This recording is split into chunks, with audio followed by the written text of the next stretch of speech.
What's up guys, DuArktik with another Marvel Strike Force video, and in this video we're going to talk about the Knowhere team and take a look at this team in action. We finally have the full team available. Star-Lord has this event going on right now, and the Thor event will come shortly after.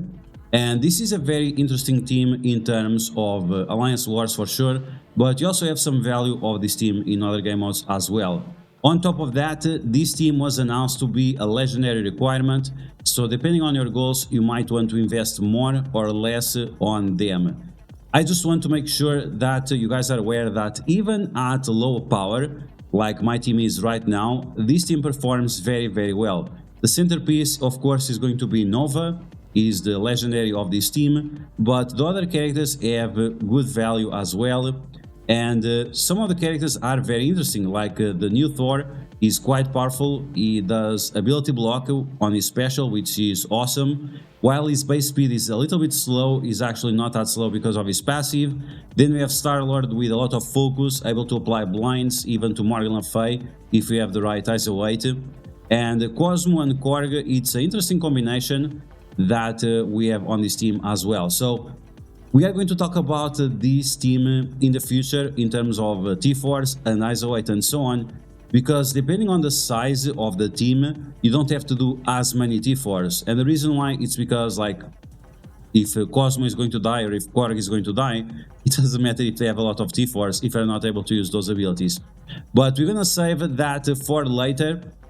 Let's take a look at the stats of my team, and then let's take a look at them in action against the most popular matches in Alliance Wars and see exactly where they have problems and which teams they can beat fairly easy. Okay, so this is the position I use, this is the ISO weight I use. In another video I'll talk about this, where I'll break down all the infographic. You can already find it on my Discord, and my infographics are for free. You don't have to pay to have access to my infographics. Okay, so it's Star-Lord, level 80, Gear T15, Ulti Force. Like I said, if your team is too small, some of these T4s might not even be important because you cannot use the characters for many turns. And I'm using Skirmisher as a weight for some additional focus, but he's 4 yellow stars. Then you have Thor, 3 yellow stars. Ulti-Force as well. This one, the T4s are quite nice. He struggles a little bit with focus against certain matches, but you're gonna see that we're gonna be punching up quite a lot, so there is no surprise there. Knowhere, once again, centerpiece of this team, is a legendary character. He has awakened abilities, which most of us won't have access for a long time. I'm using him as a striker. In a few matches, he struggles a little bit with the focus early on in the match, but yeah, it's against those teams with very high resistance. We're gonna mention all of them in a second. Finally, we have Cosmo, the dog. Skirmisher ISO weight. Some people use him as a healer, not my favorite option. Ulti-Force, once again, if this character is very low and is gonna die early, it's not gonna matter much if you have all the T4s. And finally, we have Korg, all the T4s as well, Striker ISO weight, and 4 yellow stars. So, unfortunately, we don't have this team very big. The events have been a little bit restrictive because, once again, this is a legendary team, and it's a legendary that is required for another legendary event. So because of that, the developers have been holding off on how many shards we are getting for these characters. And Star-Lord, for example, in the past we would be able to get this guy at 5 yellow or even 6 yellow. This time we are going to get him maybe 4 yellow for sure, but 5 yellow very unlikely. And the Thor should be the same thing, below 5 yellow. But yeah, don't worry about it, because once again, the team, even at low power, is very strong. So we are going to take a look at my team in action, and all the characters are at 3 yellow, 3 red, except Cosmo and Korg that are at 4 yellow, 4 red, and Knowhere, of course, is maxed out because I did very well on the Knowhere trials, and I was able to get him at 7 yellow. Okay, with that said, let's get started. Okay, so now you're going to take a look at some of the most popular teams that we face in Alliance Wars, and once again, you're going to have an idea of what to expect when using the Knowhere team. So here we have some big young Avengers with teal gear, gear T16 and gear T17. They start off with offense down, and this is because of Star-Lord. So it's going to be important that you have enough focus on Star-Lord to make sure that these negative effects are applied to the enemies. I like to focus on Kate Bishop. Then we apply the blind to Echo, so she stops the retaliation attacks. And then we have Thor, first Thor ever with an ability block. And let me be very clear. This ability block from Thor is super convenient. And depending on which team you are facing, you might be able to do that ability block earlier than even the blind from Star-Lord. So that's super useful. Okay, as you can see, like, this team is incredibly strong. We have Safeguard, we have tons and tons of deflects, we have the defense subs, we have barrier, and we also have a massive amount of health. This ultimate from Thor is probably one of the best animations in the game. Very cool. The Thor by itself looks extremely powerful, and yeah, overall is a great character. Okay, so we destroy the Kate Bishop, we destroy the Echo, and it's pretty much over for this team.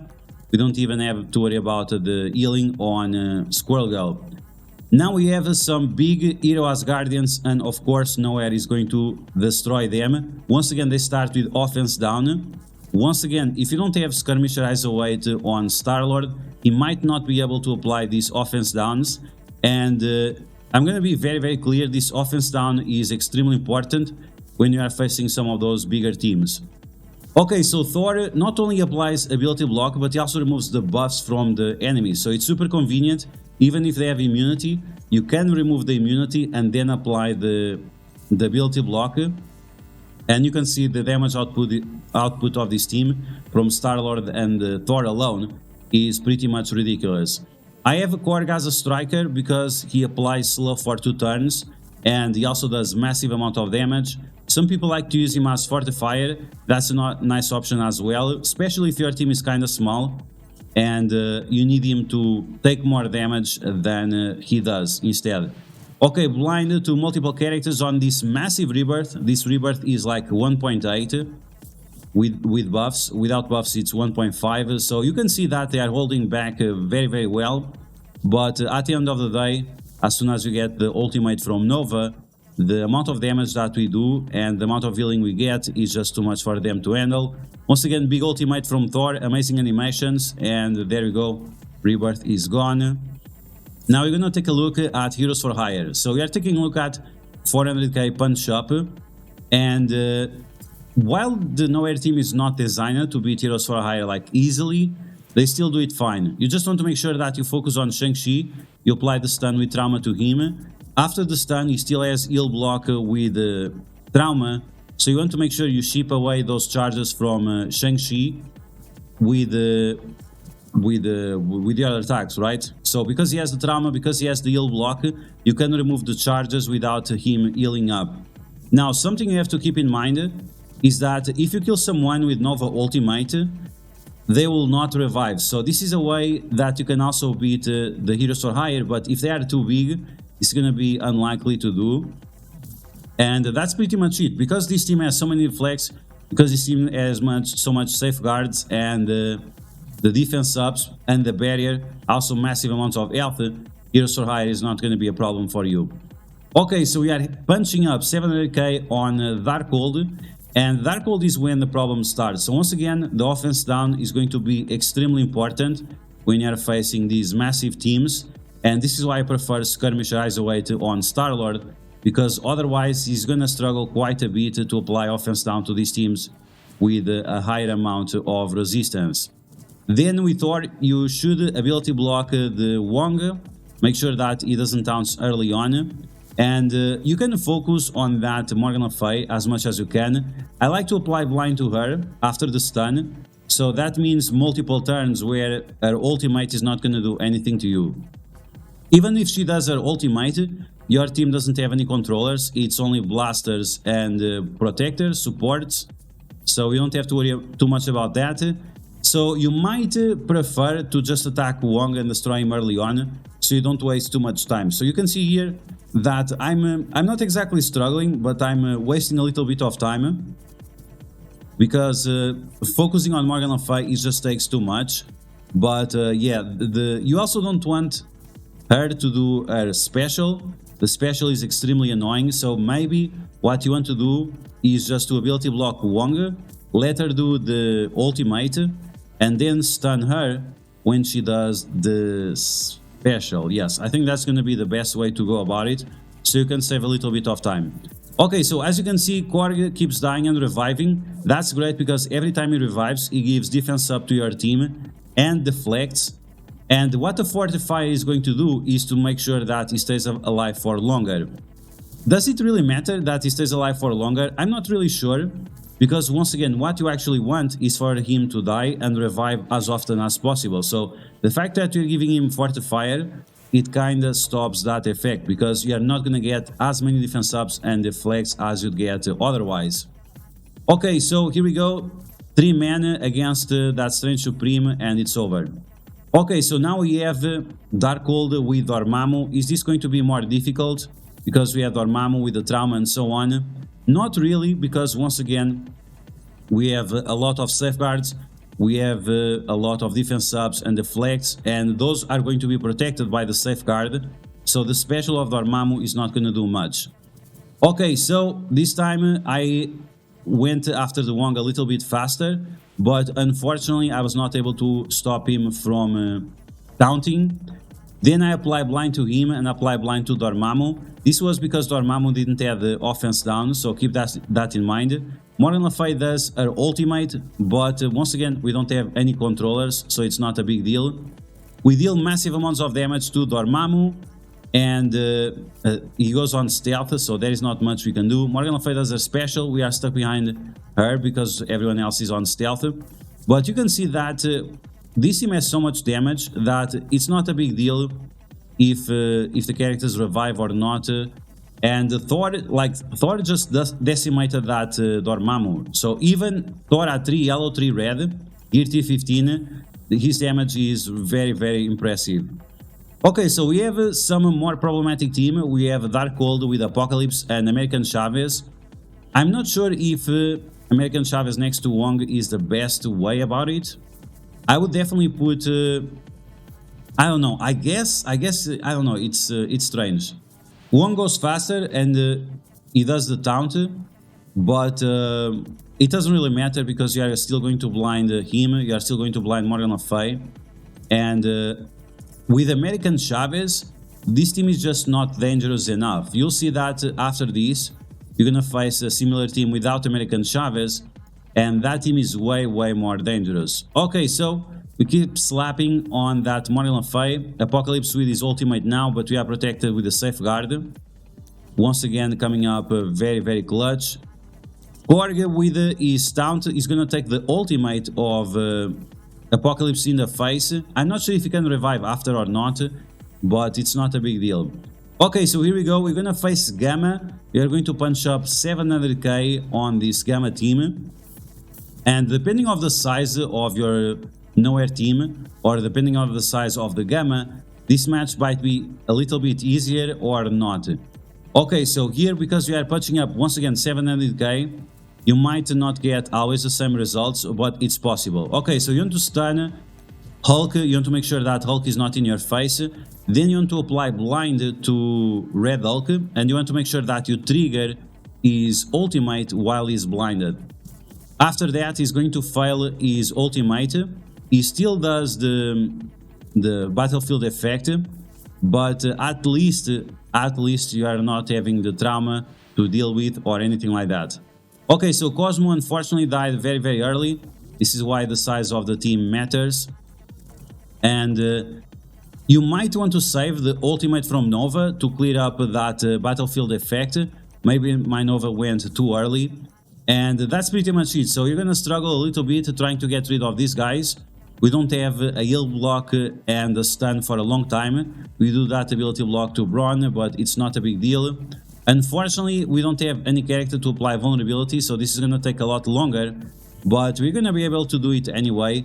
You'll see that Nova alone will be able to finish those two guys. And the Korg is going to be able to apply that slow, and the slow really helps you to win. It's very important to make sure that you apply the slow to have the speed advantage. So after the Gamma stops healing, you'll see that this will take a long time, but you'll be able to beat this abomination eventually. Okay, so let's move forward a little bit. There we go, abomination is gone, and now this is the match that I had a lot of problem and that I was not able to beat. Once again, we are doing a massive punch up. Let's take a look once again at the size of the punch up. So yeah, another 700k, bigger apocalypse than we saw before, and the same size of Dark Gold. So yeah, this time we are able to apply offense down to the enemies, even to Apocalypse. Even that Apocalypse has immunity, we were still able to apply offense down to him. Agatha with offense down, everyone with offense down. Once again, this is why you want Skirmisher on the Star-Lord, otherwise you are not going to be able to do that. Pay attention to the safeguards and pay attention to the immunities, otherwise you're going to be able to... You're going to waste the ability block of Thor. And now we go with the big ultimate of Nova. But as you can see, this team is just way too big. I'm not sure if this is the big apocalypse or the small one, but either way, it's giving us too much problems. We are not going to be able to keep up, and we're going to get destroyed. Cosmo seems to be like the weakest link on the team, and it might be the character that you really want to invest a little bit more than the others, because he just gets targeted early on, and yeah, he doesn't stay alive for long. Okay, we applied trauma to that apocalypse, but unfortunately, I think it's just a baby apocalypse with some extra stats, but unfortunately, we are not able to finish him off. Okay, so as you can see, even a Knowhere team that is not maxed out, just with some investment, 700k is not a big deal. The team is still able to provide a lot of usefulness. Once again, those crazy Dark Golds, the Gamma teams, depending on the size, if it's like one of those 2 million Gamma, of course you need a Knowhere team that is a little bit higher. It's not like a hard counter, especially without the Awaken abilities on Nova. But overall, it's a team that, once again, with minor investment, is going to be able to provide a lot of utility to Alliance Wars. And like I said before, Alliance Wars right now is one of the most important game modes, because you are getting tons and tons and tons of gold. You are getting T4s, you are getting Isolate Blue level 4 and level 5, which is all extremely important towards the progress of all your characters. So overall, I think this is a team that you definitely should invest in, at least a little bit now, and whenever the next legendary event shows up, and they will be required for that, then you can decide if you want to invest more on them or not. Apart from Alliance Wars, you could also use Nova in raids, on incursion raids, together with the Rebirth or together with Gamma. I used them on incursion 3 for a long time and it worked fine. In Cosmic Crucible, I have been Nova pretty much every day. The other characters not as much, but they are still very small until we get them at 5 yellow maybe. They are not going to provide a lot of utility there. Or maybe I'm just scared. Maybe I'm just a pussy and I don't have the balls to try them out in Cosmic Crucible. But yeah, guys, that's going to be the video. I think this is a great team. As you can see, a lot of usefulness, or a lot of utility, even at low power. And it's definitely a team that you should put some attention in. And you should definitely check out the next video where we'll talk about their T4s and ISO weight. See which T4s you can skip while the team is still very, very low level. And then at the end of the line, what's going to be the requirements to have like this team maxed out, to have the maximum performance and destroy pretty much everything in Alliance Wars. So I hope you guys enjoyed this video. If you did, make sure you smash that like button, and if you found the video helpful, make sure you share it with your friends on Facebook and Discord. If you're new to my channel, make sure you subscribe for more Marvel Strike Force content, and I will catch you guys later.